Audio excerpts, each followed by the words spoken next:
मामा मुझे कोई ऐसा यत्न बता दो। सपने पूछने लगे क्या बात हुई, आप इतने उदास, इतनी टोक भरी बात क्यों कर रहे हो दुर्योधन? कहने लगे मामा, जब मैं इंद्रप्रस्थ को देखने के लिए गया तो जैसे ही मैं जमीन पे गिरा, द्रौपदी ने कहा कि अंधों से अंधे ही पैदा हुआ। मामा ये बात मुझे सहन नहीं हुई। शकुनी कहने लगा दुर्योधन, तुम ऐसा करो, ऐसे तो पांडव यहाँ आएंगे नहीं, एक कपट भरा पत्र अपने भाइयों को लिख दो और ये कह दो आज से तुम मेरे पास रहो, हम और आप संधि बना करके यहाँ रहेंगे और कभी भी जीवन में लड़ाई नहीं करेंगे। एक पत्र लिख दो और पत्र लिख करके पांडवों को यहाँ बुलवा लो। परिचय मारा दुर्योधन ने एक कपट भरा पत्र लिखा है, इसके लिए पांडवों के लिए लिखा है कि तेरा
भैया हमसे जो भी गलती हुई हो मुझे क्षमा करना। अब हम और आप बड़े प्रेम और संधि के साथ कर रहे हैं, लेकिन कहा भैया तुम मेरे पास आ जाओ।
श्रोताओं, पत्र कपट भरा भेज दिया। इधर धर्मराज युधिष्ठिर ने जैसे ही पत्र पढ़ा, परीक्षित जी महाराज, धर्मराज जितना बड़ा धर्मधारी कोई नहीं था। दया आ गई, विचार करने लगे धर्मराज, चलो भाई तो मेरा है, अगर मेरे भाई ने कोई गलती भी की है परीक्षित जी महाराज तो मैं उसे माफ कर दूंगा। और सभी पांडवों को लेकर के द्रौपदी सहित आज धर्मराज चल देते हैं अपने भैया के पास। परीक्षित महाराज, कोई भाई होता था, भाई भाई होता है। तो कभी लिखता है कि अगर भाई कितना भी बैरी हो, परीक्षित जी महाराज कितना भी दुश्मन हो, लेकिन भाई भाई होता है। लेकिन यहाँ परीक्षित जी सिर्फ धर्म और अधर्म की नीति चल रही है, क्योंकि धर्म और अधर्म भी परीक्षित जी महाराज दोनों एक ही माँ की पिता की संतान है। धर्म ने पेट से जन्म लिया और अधर्म ने पीठ से है, दोनों एक ही बाप की होगा। एक कवि लिखता है अपने शब्दों में, भाई कौन होता है बताया कि भैया मर जाए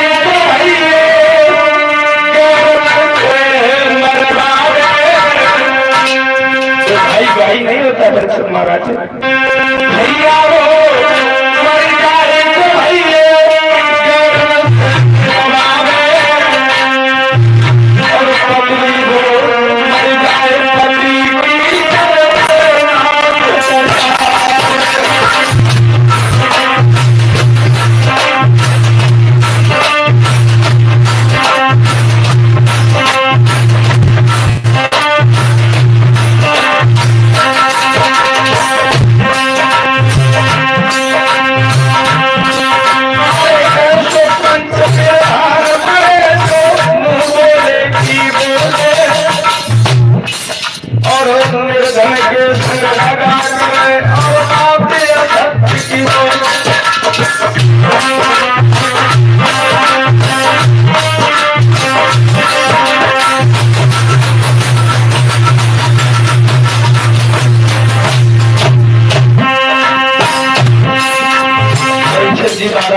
राजा नहीं होता है।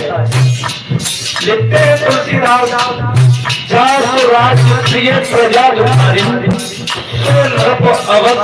अधिकारी। जिस राजा से प्रजा दुखी होती है वो राजा राजा तो नरक का अधिकारी होती है। अगर किसी से मुझे कष्ट है ऐसे कि मुझे कोई जरूरत नहीं देता है वो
पांचों पांडव चले आते हैं। क्या देखा, बड़े बड़े वीर बैठे हुए थे। जैसे ही पांडवों ने देखा दुर्योधन की लाल लाल आंखें, ज्वाला में झूम रहा था दुर्योधन। आगे बढ़कर के पांचों पांडव खड़े हुए। द्रौपदी कुंती के पास में चली गई। आगे बढ़कर के दुर्योधन ने शकुनी को इशारा किया, मामा अब तुम ही कुछ चाल चलो। दुर्योधन से शकुनी ने कहा कि आप जाओ धर्मराज युधिष्ठिर से ये कहो कि आज हम और आप जुआ का खेल खेलेंगे। परीक्षित महाराज आगे बढ़ा दुर्योधन कहने लगा भैया हम और आप आज सभी भाई बड़े दिनों के बाद में इकट्ठे हुए हैं, आज हम और आप मिलकर के जुआ का खेल खेलेंगे। धर्मराज कहने लगे नहीं, जुआ तो पापी लोग खेलते हैं। कहा तो भैया सत्य का नहीं, झूठल असत्य का खेलना है। परीक्षित जी महाराज आज मान जाते हैं धर्मराज जुआ होने लगा। उस सभा के बीच में क्या हुआ?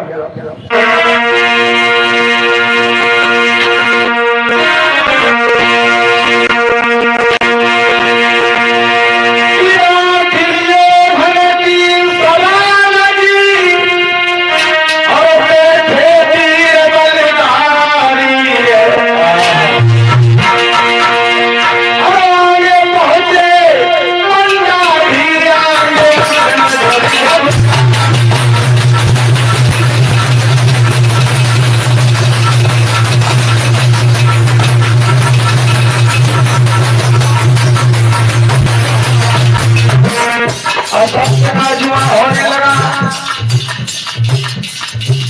शकुनी पापे लेकर के बैठ गया, लेकिन नहीं पता था पांडवों को।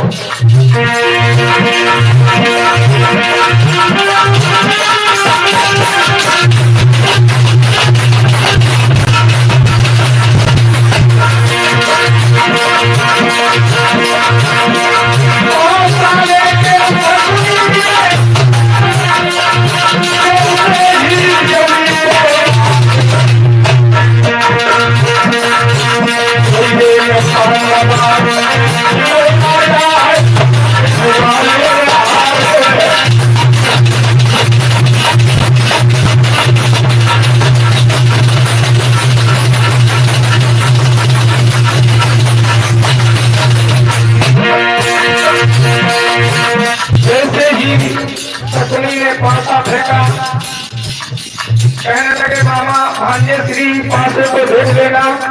शकुनी ने पासा फेंका तो पासा दुर्योधन जीत गए। कहने लगे अब ये तो मेरी विजय हो गई, तो कहा कि आप इधर भीम को ले जाइए। एक एक पांडव बैठे। परीक्षित जी महाराज आज पांचों के पांचों पांडव अपने को जुआ में हार गए।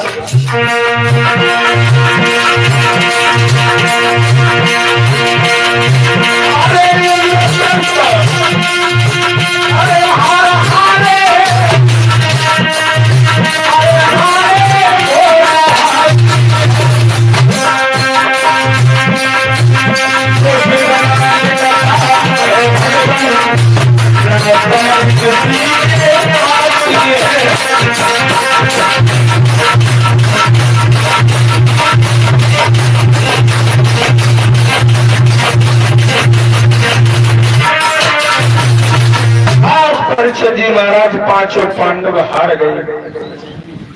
घोड़ा भी हार गए, हाथी भी हार गए। यहाँ तक जितनी भी सेना थी सभी सेना को आज पांचों पांडव हार गए। जब सेना हार गई तब श्री सूत जी बोले हे सौनकादिक ऋषियों, अब जब कुछ नहीं बचा हाथ जोड़ करके धर्मराज खड़े हो गए। कहने लगे भैया अब मेरे पास कुछ नहीं है। दुर्योधन कहने लगे अभी तो तुम्हारे पास बहुत कुछ है। कहा मेरे पास कुछ नहीं बचा। कहा अभी तो तेरे पास द्रौपदी है, और मैंने ये भी सुना है द्रौपदी किस्मत की बहुत अच्छी है। आप द्रौपदी को जुआ में धर के देख ले, शायद आप जीत जाए। देखिए परीक्षित महाराज द्रौपदी को जुआ में आज धर्मराज युधिष्ठिर ने रख दिया। लेकिन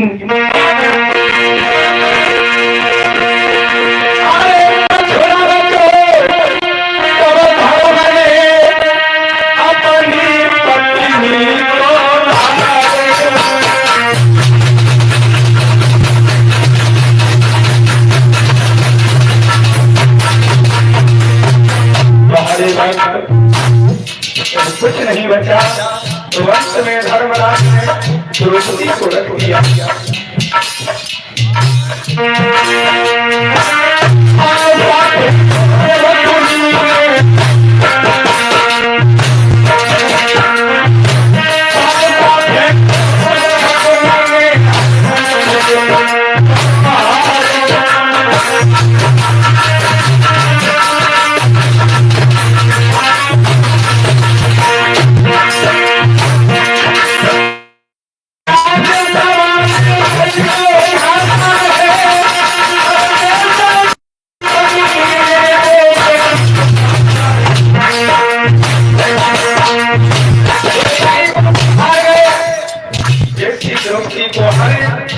धर्मराज नीचे को धर करके बैठ गए, भीम भी बैठ गए। दुर्योधन आज प्रसन्न हो गया और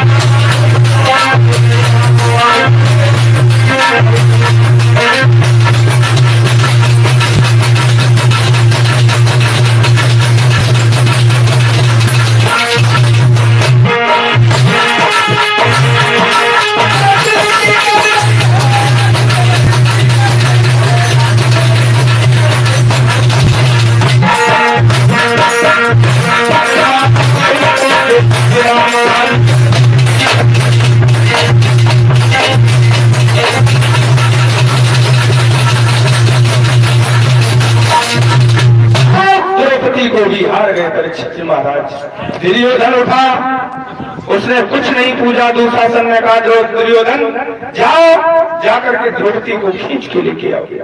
परीक्षित महाराज दुर्योधन शराब के नशे में पहुंच गया द्रौपदी के पास। जैसे ही द्रौपदी परीक्षित जी महाराज उस दिन प्रसव में थी, अपने बालों को सुखा रही थी, बाल खुले हुए थे। दुर्योधन आगे पहुंचा, बाल पकड़ के खड़ा हो गया, कहने लगे चल तुझे तेरे पति याद कर रहे। द्रौपदी कहने लगी दुर्योधन जब आप शराब के नशा में हुआ करें तो मेरे कक्ष में आने की तुम्हें कोई जरूरत नहीं। कहने लगे सुन, आज तू राजधानी बन रही है, लेकिन बात सुन मेरी, अब तेरा अधिकार तेरे पतियों पर नहीं रहा द्रौपदी।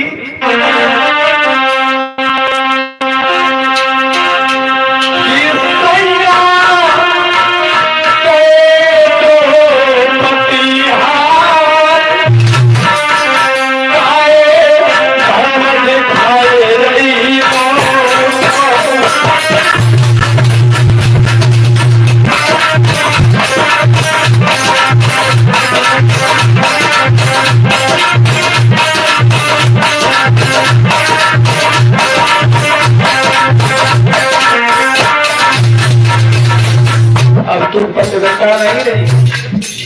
अरे अब तो तू मेरे बस में है, मैं तेरे साथ जो करूंगा तो तुझे मंजूर होगा। द्रौपदी कहने लगी देवर जी तुम ये क्या कर रहे हो, मेरे केसों को छोड़ दो देवर जी।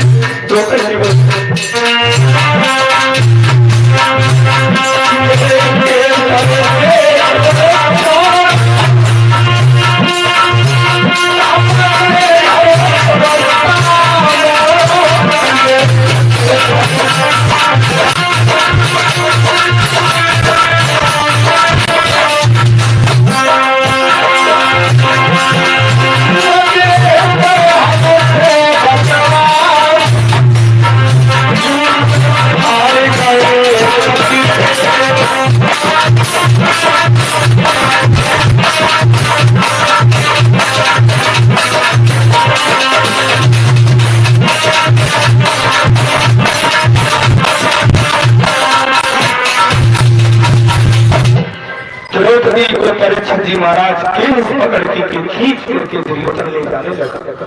याद रखना श्रोताओं, द्रौपदी रोने लगी, रोकर के कहने लगी देवर जी तुम ये क्या कर रहे हो, मेरी बात सुनो देवर जी ये क्या करते हो, परवाना करो दुखियारी को।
द्रौपदी कहने लगी, लेकिन वो दुष्ट ने एक भी बात नहीं सुनी। खींच करके द्रौपदी को ले गया जहां पर दुशासन गद्दी पर बैठा हुआ था, वहां पर खड़ा कर दिया। जब खड़ा कर दिया, याद रखना श्रोताओं, द्रौपदी रोने लगी। आगे बढ़ के दुर्योधन कहने लगा, द्रौपदी याद कर उस दिन तूने क्या कहा था, अंधों के अंधे ही पैदा हुआ। अरे मैं तो एक भाई बैठा हूँ, सब अंधे हैं, लेकिन तेरे पतियों को बहुत दिखाई दे रहा है। ऐसा कर, अपने तन से साड़ी को उतार दे। परीक्षित महाराज द्रौपदी रोने लगी, कहने लगी, देवर जी तो तुम ये क्या कह रहे हो, मैं और बीच सभा के बीच साड़ी कैसे उतारूंगी। दुर्योधन आगे बढ़ा, कहने लगा, उतार लिए कि नहीं। दुर्योधन बोला, सुन द्रौपदी मेरी बात,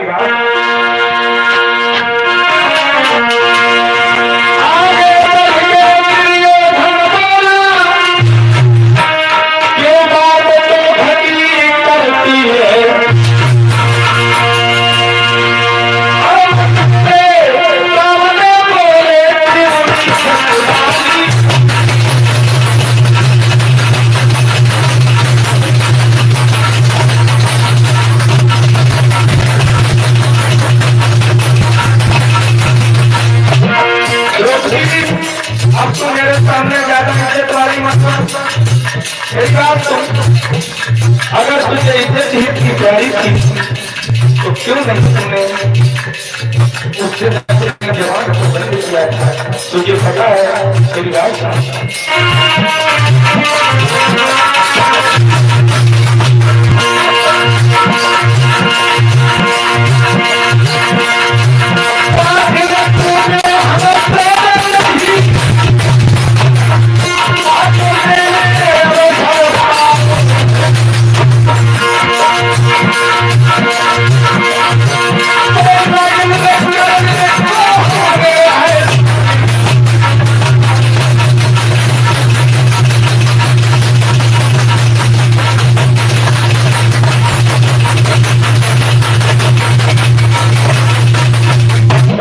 महाराज द्रौपदी रोने लगी, देवर जी अरे तुम क्या कर रहे हो, मैं कैसे अपने पति ससुर सबके सामने मुंह दिखाऊंगी। कहने लगे, तुझे मैं बार बार बता रहा हूँ, तेरे तो पति को दिखाई दे रहा है, हम सब अंधे हैं और अंधों के सामने पर्दा किस चीज की है। द्रौपदी कहने रोने लगी, पहले तो अपने पतियों की तरफ देखा। परीक्षित महाराज याद रखना, पतियों को जैसे पतियों की तरफ द्रौपदी ने देखा, सबरे पति जितने भी थे सब नीचे को गर्दन करके बैठ गए। आगे बढ़ी द्रौपदी, आगे बढ़ करके गुरु के पास में पहुंची। गुरुदेव ने भी नीचे नजर कर ली, गुरुदेव अपने सर के पास में पहुंची। अंत में जब अपने पति के पास में पहुंच गई, धर्मराज के पास होकर के बोली, पति महाराज तुमने ये क्या किया, अगर तुम्हें ऐसा ही करना था तो तुमने ये जुआ का खेल क्यों खेला? जैसे इतने शब्द सुनो देवी गर्दन नीचे कर गए। जब कोई सहारा नहीं दिखाई दिया द्रौपदी को, तो द्रौपदी ने अंत में भगवान को याद किया। याद रखना श्रोताओ, जब व्यक्ति के सारे सहारे टूट जाते हैं, जिस दरवाजे को देखता है वो बंद नजर आता है, तो अंत में वो परमात्मा को याद करता है। द्रौपदी दोनों हाथ ऊपर को कर गई और परमात्मा से एक विनती करके रोकर के बोली, हे नाथ,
अब तेरे सिवा मेरा कोई नहीं सारी मेरे तन से उतर गई तो परीक्षा जी महाराज तुझे दुनिया में कोई पूछने वाला नहीं। रो करके बोली द्रौपदी आगे बढ़ी और एक पैर जमीन पर डाल दिया, एक घुटनों के बल खड़ी होकर के ऊपर की आकाश की तरफ हाथ रखी। द्रौपदी की लाश को सकते हैं भगवान आगे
कुछ नहीं मानेगी। खींच लो उसकी साड़ी को और कर दो उसे भाई। परीक्षित जी महाराज हाथ जोड़ करके पहले तो रोकती रही, लेकिन जब नहीं माना आगे बढ़ करके चीर को जब खींचने लगता साड़ी को, तो परीक्षित जी महाराज जैसी साड़ी को खींचा, क्रोध की आंखों से रश्मि धारा लेकर के सभी गुरु देवों के पास पहुंचती है, गुरुजनों के पास में पहुंचती है और कहने लगी तेरी बात सुनो परमात्मा।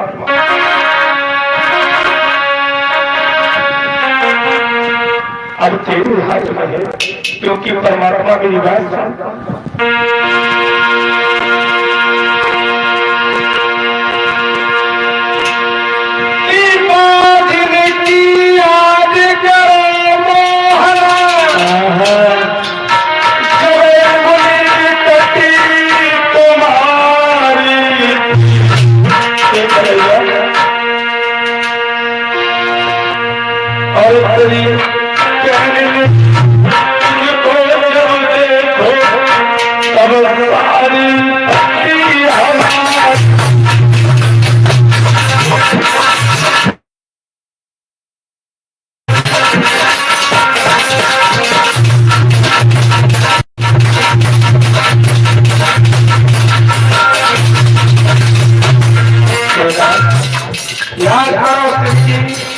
जब तुम्हारी अबली कटी थी तो किसी द्रौपदी ने अपने गीत को तुम्हारी अबली में बांधा कन्हैया, लेकिन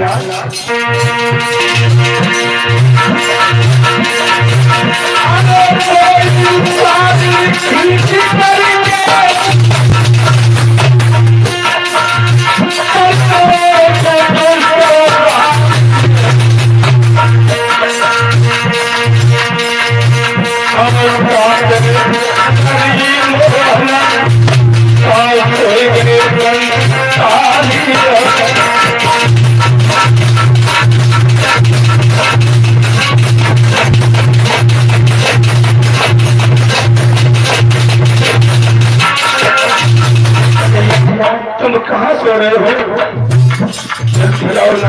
रोकर के बोली, आशा करिए सभी लोग बोलेंगे, रोकर के बोली जब सभी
आज होकर के